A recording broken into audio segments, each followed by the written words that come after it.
જય શ્રી કૃષ્ણ. હવે આપણે ઉત્તમ ચંદ્રવંશનું વર્ણન કરે છે. સુખદેવજી વર્ણન કરતા કહે, અથાતઃ શ્રૂયતામ રાજન વંશઃ સોમસ્ય પાવનઃ યસ્મિન નૈલાદયો ભૂપા કીર્ત્યન્તે પુણ્યકીર્તયઃ. હવે પરમ પુણ્ય ચંદ્રવંશનું શ્રવણ તો ભગવાન નારાયણની નાભિ કમલમાંથી બ્રહ્માના અત્રિ મુનિ, અત્રિના ચંદ્રમા, જેનાથી ચંદ્રવંશ ચાલ્યો. ચંદ્રવંશના બુધના પુરુરવા, એમનું બીજું નામ હતું ઐલ. એમના વિવાહ એ ઉર્વશી સાથે થયા અને એના 6 પુત્ર થયા છે. આયુ, શ્રુતાયુ, સત્યાયુ, રય, જય અને વિજય. આમના જ વંશમાં મહારાજ નહુષનો જન્મ થયો. એ નહુષના પણ 6 પુત્ર થયા, યતિ, યયાતિ, સંયાતિ, આયતિ, વિયતિ અને કૃતિ. સૌથી મોટો યતિ એ તો યતિ જ થયો. બીજા નંબરનો યયાતિ. એમના 2 વિવાહ થયા, એક શુક્રાચાર્યની દીકરી દેવયાની સાથે અને વૃષપર્વાની પુત્રી શર્મિષ્ઠા સાથે બીજા થયા. આમ 2 રાણી. એનાથી એમને એક રાણીથી 3 અને બીજી રાણીથી 2 પુત્ર થયા. યદુ, તુર્વસુ, દ્રુહ્યુ, અનુ અને પુરુ. આમાં 5 સંતાનો. તો પુત્ર પુરુ, જેને પોતાના પિતા યયાતિને પોતાની યુવાની આપી અને પોતે પોતાના પિતાની વૃદ્ધાવસ્થાને સ્વીકારી, તો પિતાના આશીર્વાદથી એ પુરુ ચક્રવર્તી રાજા થયો. આ ચરિત્ર સમજાવે કે ભોગો ભોગવવાથી કદી પણ જીવનમાં શાંતિ મળતી નથી. આ યયાતિ રાજાનું ચરિત્ર એ પ્રકાશ પાડે છે આ બાબતમાં. યયાતિના વિવાહ શુક્રાચાર્યની પુત્રી દેવયાની સાથે થયા. એક દિવસ બન્યું એવું કે વૃષપર્વાની દીકરી શર્મિષ્ઠા અને દેવયાની બીજી સખીઓ સાથે સ્નાન કરવા ગયેલા. અને સ્નાન કર્યા પછી શર્મિષ્ઠાએ દેવયાનીનું વસ્ત્ર ભૂલથી પહેર્યું. દેવયાનીએ ઠપકો આપ્યો અને વસ્ત્ર લઈ દેવયાનીને કૂવામાં ધક્કો માર્યો અને ચાલી ગઈ. ત્યાંથી એ ચાલી નીકળી. એ જ વખતે રાજા યયાતિ શિકાર કરવા નીકળેલા અને દેવયાનીને કૂવામાંથી બહાર કાઢી એનું પાણી સાથે પાણી ગ્રહણ કર્યું, વિવાહ કર્યો. દેવયાનીએ રાજાને કહ્યું.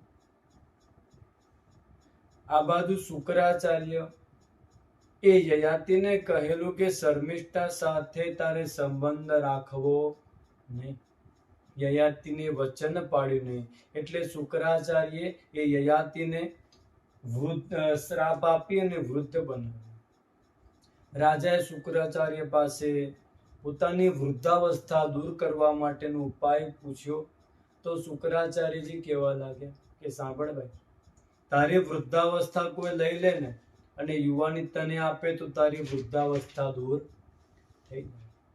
આ યયાતિએ પોતાના બધા જ દીકરાઓને પૂછ્યું. એમાંનો પુરુ હતો. એને કીધું કે પિતાજી, ભલે મારી યુવાની તમે લઈ લો, તમારી વૃદ્ધાવસ્થા મને આપો. હજારો વર્ષ સુધી વિષય સુખ ભોગવ્યા છતાં પણ યયાતિને તૃપ્તિ ન થતા એને અંતે વૈરાગ્ય થયો છે. અને એને વૈરાગ્ય થયો છે અને જગતને ઉત્તમ એને બોધ આપ્યો છે.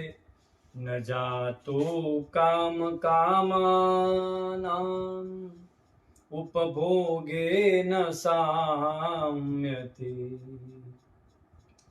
કામનો વિનાશ થતો નથી, જેટલો ભોગવો ને એટલો એ વધતો જ જાય છે.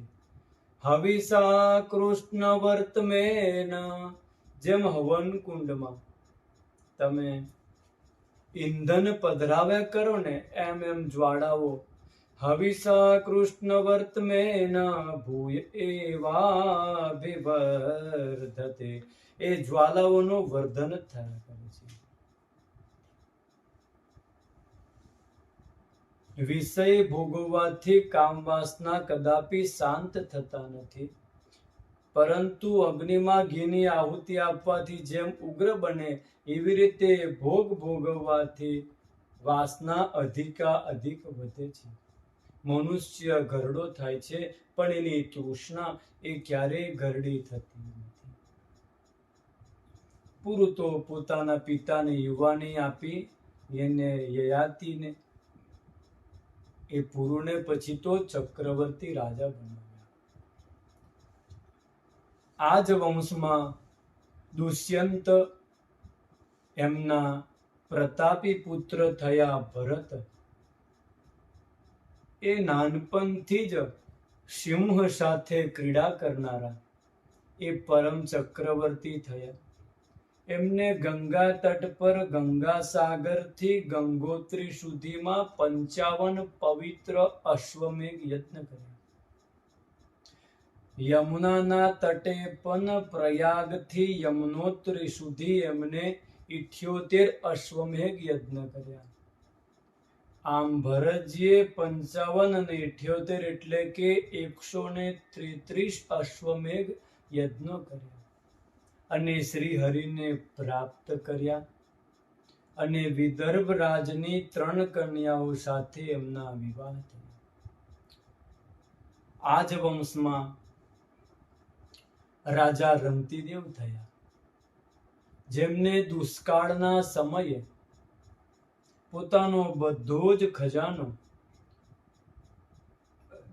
પ્રજાને કહ્યું, લો ચાવી લાવો, તમારે જે લઈ જવો તો લઈ જાઓ. લૂંટાવી દીધો પોતાનો આખો ખજાનો એવા રંતિદેવ. અને આ રાજા 49 દિવસ સુધી પોતે ભૂખ્યા બેઠા રહ્યા. આ રંતિદેવનું ચરિત્ર પણ અદ્ભુત છે. પોતાને જે મળતું એ બીજાને આપતો, પોતાને જે મળે એ બીજાને આપે.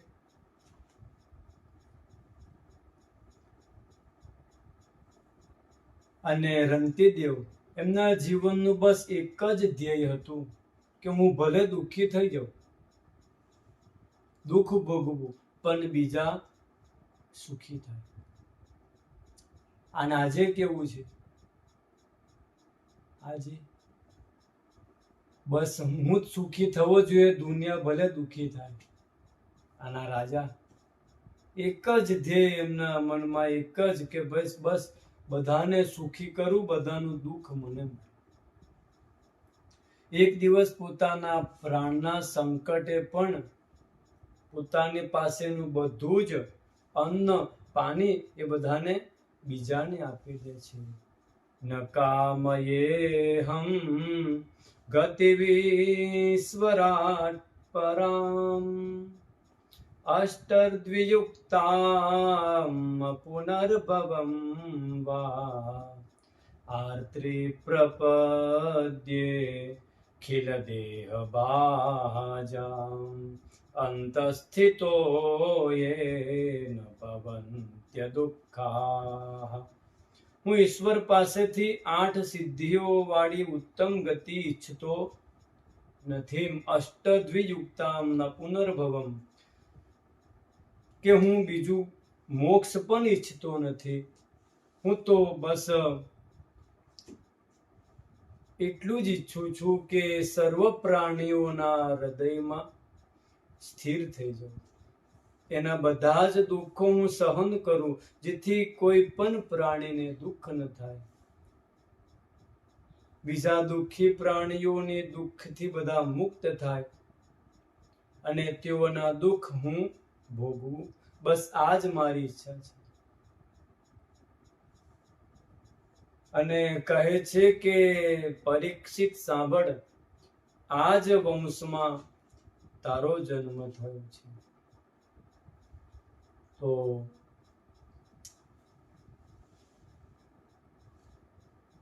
પુરુ મહારાજના મોટા ભાઈ યદુ, એનાથી ચાલ્યો છે યદુ વંશ. અને આ યદુ વંશમાં ભગવાન કૃષ્ણનું પ્રાગટ્ય થયું. યદુના વંશમાં પ્રતાપી રાજાઓ થયા. અજમીર, દેવમીર, સુરસેન, પ્રમતિ. આ મહારાજ સુરસેનના પુત્ર થયા એ આનક દંદુભે. આમનું જ નામ વસુદેવ. વસુદેવજીના 7 પત્ની, એમાંથી 7ની પત્નીમાં દેવકી ના ગર્ભથી 8 સંતાનો થયા.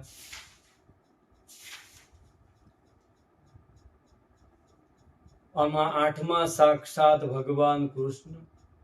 9મી એક કન્યા થઈ, એ પરીક્ષિત તારી દાદીમાં હતી. એનું નામ છે સુભદ્રા, ભગવાન કૃષ્ણના નાના બહેન. તો યદા યદેહ ધર્મસ્ય ક્ષયો વૃદ્ધિશ્ચ પાપ્મનઃ તદા તુ ભગવાનીશ આત્માનં સૃજતે યદિ.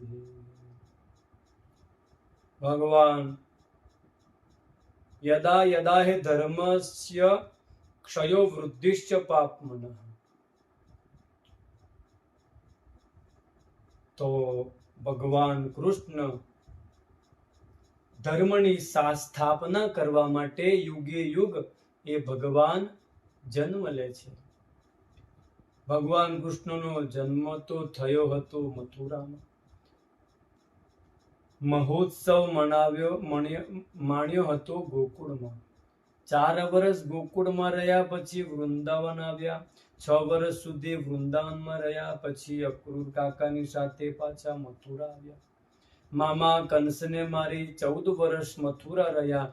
25 વર્ષની અવસ્થામાં રણછોડ બની મથુરાથી ભાગ્યા. દ્વારકાપુરી વસાવી, સમુદ્રની વચ્ચે રહ્યા. દ્વારકાધીશ બની 100 વર્ષ સુધી લીલા કરી અને 125 વર્ષની અવસ્થામાં આખી પૃથ્વીનો ભાર દૂર કરી પોતાની લીલા પૂર્ણ કરી પરમધામને પ્રાપ્ત કરી. પરીક્ષિત પૂછે, સુખદેવજી ભગવાનની કથા થઈ ગઈ?